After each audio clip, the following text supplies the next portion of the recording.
Top of the hour. Welcome back. This is Inside on Business. My name is Michael Libby. Thanks for coming by. All brought to you by FWRSA. FWRSA, working your taxes hard until the cows come home. FWRSA, our sponsor for Insight on Business. Tired brands. We're going to tell you a little story about JCPenney. Never mind that their CEO was in front of a courtroom the other day talking about Martha Stewart and Macy's and all kinds of things. That's the latest confrontation. It spent several hours on the witness stand, as a matter of fact, talking about those sordid details. But this is about the brand of our friends over at JCPenney. This is kind of sad because I'm of an age that I remember when JCPenney was the store of choice for so many people. And then over the past decade or so, it's just continued to slide. This bit of information, I think, is awfully important for you to note. JCPenney pumped $504 million into their advertising campaigns in 2012. That was a 14% increase in spending for JCPenney. What did that result in? A 25% loss of sales. So who says that you can't throw money at something and it won't work? We just did.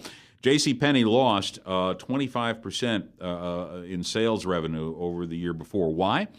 Well, we think it's all about a tired brand and confusing messages. So let's talk about this for just a second. What can you do to avoid becoming a tired brand in the eyes of your consumer? One of the things that I like to say when I am out doing public speaking about branding and advertising and marketing is that there's only one thing that your customers are doing, and that's dying. You've got to find a way to replace those customers on a regular basis. If you're in a mature audience, if you're in a mature business, that is, your customers are dying much faster rate than those of you who are perhaps starting out and starting up. But one thing's for sure, keeping a customer is a whole lot less expensive than turning them away. And so you have to know, first of all, just like with social media, who is your key customer? Who is that component? And then be specific on how you address those people. Step back a little bit. Step back and take a look at your overall brand. And that's everything from customer service to your signage to how you go ahead and deliver your product or service. Are you doing it the right way? Are you doing it in a way that will attract new customers? Are you sending confusing messages? One of the things JCPenney did is they revamped their entire look. If it looks a little bit like Target, it should, because the CEO was a former Target executive in the marketing world. We loved their new look. Simple and direct and plain. But then they had a whole pricing structure and coupon structure and sales structure that confused their customers. Their customers were used to sales of some kind. They were used to marked down prices. And then they came out with a one low price all the time idea, which backfired and put the customers in all kinds of questioning roles. And then they said, okay, we're not going to do that anymore. We're going to have sales. But it was going to be a tiered approach to sales. Again, they were confusing their customer. Now, one of the things that JCPenney has is a long-standing customer base that's been loyal for a very long time. You start switching gears on them, and it's going to cause confusion, and they're going to say, I don't need this. I'm going someplace else. So the first rule is know your customer. Sit down and look at how you are delivering your product or service to your customer. How can you win over those customers, those consumers, to be your very best friends and your brand warriors? Think about those things. This takes some time, and it takes some talent as well. I have a friend who's often said that there's only 3 reasons why somebody's not going to buy whatever it is that you have to sell, whether it's a product or service. All right, you ready? Number 1, it's the wrong facility. Look at your facility. Is it right for today's market? Is your facility old and tired? There's some grocery stores in this particular community that come to mind. They just appear tired to me. And resurrecting those brands are going to be difficult, if not impossible. But look at the overall way in which you deliver your product or service. Is it tired? Is the facility that you're working out of right for the times? That might take some capital investment and to spruce those kinds of things up. Maybe it's how you make your product, all right? Is it an antiquated way? Let's say we're not talking retail, but we're talking manufacturing, business to business. Perhaps the product or whatever it is that you're making it in an old way, and you just can't deliver the product on time. Maybe it's your logistics and your transportation. Take a look at all of those areas that impact your sales positively or negatively from the facilities angle. Maybe the way you build things isn't right anymore. Maybe it needs to be upgraded. Maybe there's too many people on the line of whatever it is that you're building. Maybe your resources are too scattered. Look at the ways in which the facility is playing a negative role on your ability to sell things. Do you have the wrong staff? That's number 2. Look, people who were very well informed and did their job very well 3 decades ago may not be able to do it today. This is not an age thing, but it's just keeping up on what's available and what's going on in the marketplace. Sometimes people tend to get a little comfortable in their jobs, and so you have to step back and you have to say, do I have the right people working the right systems in this business so that I can sell more product or garner more consumers? It's a really serious question to have. So do you have the wrong people in place? And if you think you have the wrong people in place, why? Not just some offhanded, I don't think you're doing a good job, Mitch, you're out of here. You got to give an opportunity to say, okay, what is it that the consumers, remember you've identified them, what is it that they're demanding? What is it about my supply chain management I'm not able to produce? Maybe I have the wrong people in the wrong slots. It's not always an easy fix, and it's not always an easy fix to go ahead and have that conversation. And finally, of the 3 things that may not be working to sell your product or service, maybe you got the wrong product. You ever think of that? Maybe nobody wants it. Just because you've been building a self-weasel winding torque inducer for the past 80 years doesn't mean that it's going to transfer in sales to a new generation. Why do you think the car companies, why do you think manufacturers all over the country update and redo what it is that they're selling? It's because sometimes things get tired and people don't really want it. I mean, you don't want a gremlin, do you? Of course you don't want a gremlin. Not in today's world. And so you have to look at what the product is or the service is. Is it relevant in today's society? So 3 things. Either you got the wrong facility, you got the wrong people, or you got the wrong product. 3 things to consider when you're taking a look at your brand. And then finally, the tip to keep your brand from getting tired, get some help. Seriously, get some help. There are people out there that spend their time reading consumers, trying to figure out what it is, what's the next big thing. How are consumers reacting to things that are already out there in the market, and what might they be looking for? That type of visionary leadership is what keeps companies relevant. But if you're making self-weasel winding torque inducers, you probably don't have a lot of time to sit around thinking about what it is the consumers want. You might be stuck in the old model that says, hey, I'm making this, everybody must want it. It's still relevant, and it very well may not be. Is the way that you're doing business relevant to the consumers of today? Is the way that you sell things? How are you doing online, by the way? All of those things come into play to figure out exactly what you should be doing to revitalize your brand, but you're going to need some help.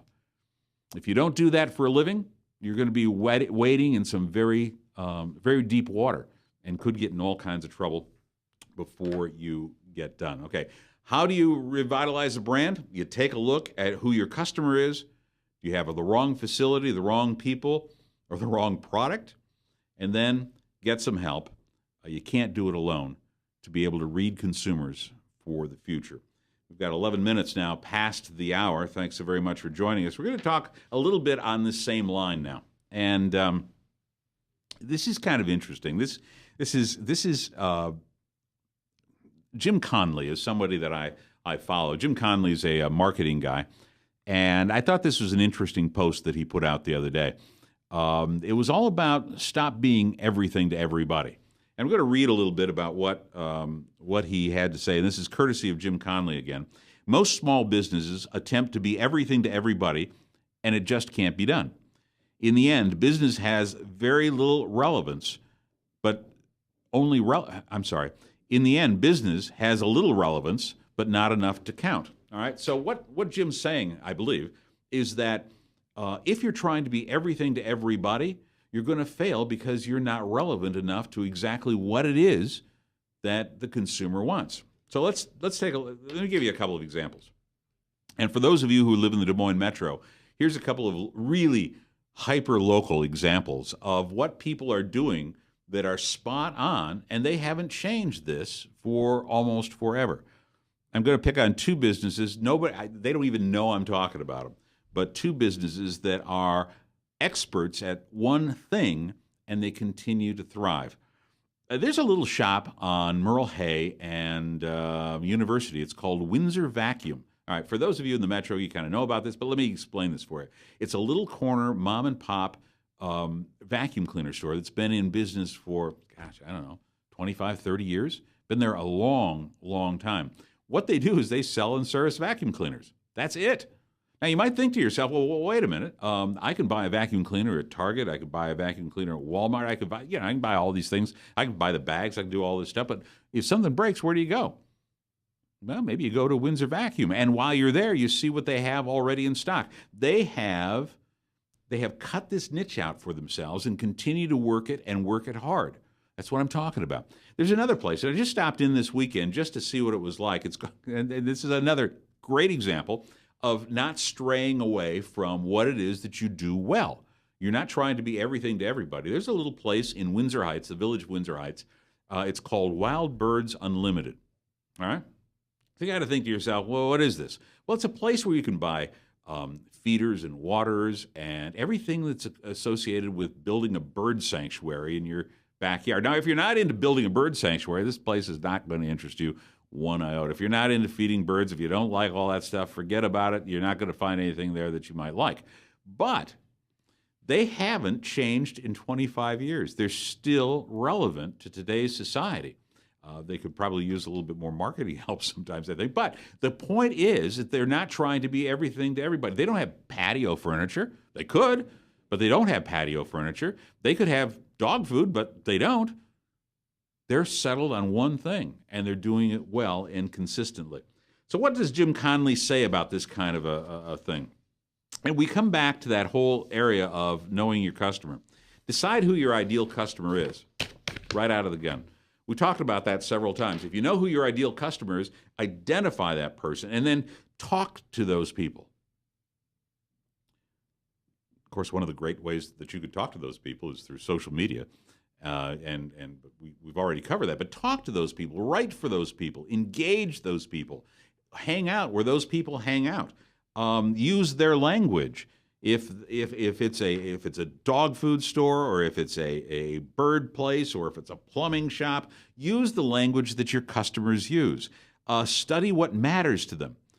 Be where they are. Go to things where your customers are going to be. If you're a home builder, obviously you got to do the home show. But how you do the home show and how you interact with the attendees at the trade show really makes a huge difference in the success of that entire program. Offer answers. You know, if you've got a website and it's just a static website and you're not engaging people through the utilization of social media, why not have that ability to come back and share answers with people? Be a resource rather than just pushing things out all the time. And remember, right in that sweet spot that you've already been able to identify as important to your growth and longevity in business. Know your customer, speak the language, go to where they go, and also become a useful resource, not just pushing sales, but also helping them answer their questions and the questions that anybody might have. One final thing. Jim didn't put it in his blog, but I'll add this. Be friendly. Try to be friendly about these kinds of things. Your customer ought to be taken care of, not treated negatively. All right. Next up, we're going to be talking about the end of the big box store. Could be. Interesting thing that we've talked about. And then I'm going to do some predictions for you. Actually, I'm going to look at predictions that I did back in 2010. How did I fare? In December of 2010, I listed out several things that I thought was going to impact the business community in 2011. Now, why am I sharing this with you? So, because I found it the other day. We were doing some work in preparation for the show, and I happened to see this blog post that I authored back in December of 2010, making predictions about what was going to happen in 2011. Now, this is 2013. How'd I do? We'll score it when we come back. This is Insight on Business. We're all about advertising, marketing, consumer trends, best business practice, and we're powered by Webcast One Live. We'll be back right after this.